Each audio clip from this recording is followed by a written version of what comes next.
All right, guys, part two of We Got Violated. So when I walked in to the house, everything was messed up like you guys saw in the last video.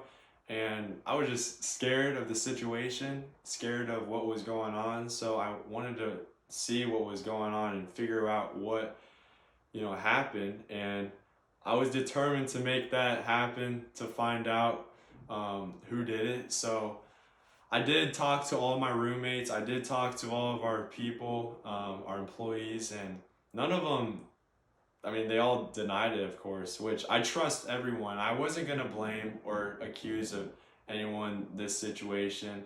And I was telling myself to keep calm. Nothing was stolen in the house. It was all good, but it was just scary because, you don't like people coming into your house like that. It's just not good. You mean something's up. And so I asked everyone and they just said no. So I was like, then who the heck would it be? So I looked and trying to figure out like who was there at that time of when it happened. And I talked to those two guys. I talked to my employees because my roommates they're my best friends. So I trust them like crazy. So there's no way I can I can just blame or accuse. And same with my employees. I trust them. They're great people. But I wasn't accusing or blaming. I was just trying to figure out because I wasn't even here when it happened.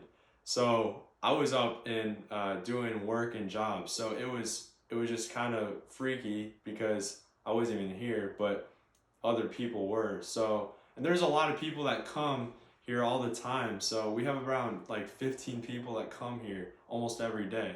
So there's a lot of action going on, and I wanted to figure it out, and I knew I was going to figure it out.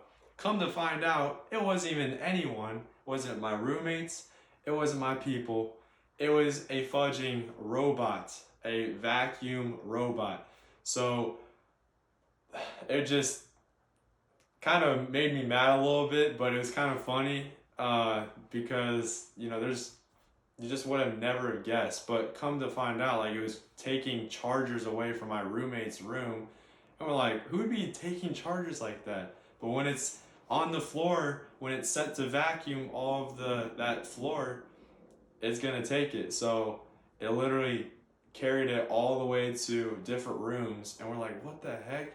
And I probably didn't even I know I didn't close my door, and it probably just went in there and messed all the files up. But it looked like a scene that actually happened, but the Roomba set it up, of course. Can't believe it. But I'm not gonna worry about it. I definitely think this is a God situation, a God story that I need to tell, even though it's small.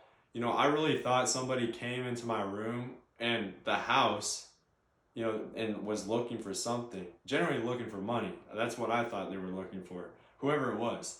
And uh, I'm so glad we didn't let anybody go, wasn't accusing, blaming again, or telling that they did it. I'm just super glad that I kind of waited and was patient about it to let the story unfold by itself.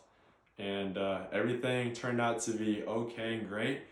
But it was a lesson learned to secure our stuff, like with security, because I did just have a backpack blower stolen this week. So just make sure you guys are locking everything up, double checking, triple checking, because it only takes 10 seconds to a minute to steal a lot of stuff from you and to get violated like how I did. So I just want to help people and what happened with my story. And this is definitely a God story. He used a robot to protect us, and to keep us safe, and to keep us paranoid uh, to not have this happen. So, because there's a lot of people going around, and it also bonded and built trust and closer relationships with, asking my roommates and asking my employees, who would you have thought would have done it? And I'm super glad that, again, I didn't blame anyone, because that's not the right thing to do. Because honestly, I would have probably lost a guy or two if I freaked out.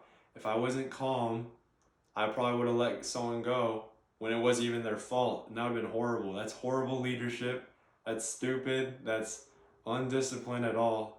And you just got to remember, you just got to trust the Lord and move in crazy faith with Him and let Him unfold the situation for you so you can share your story to others.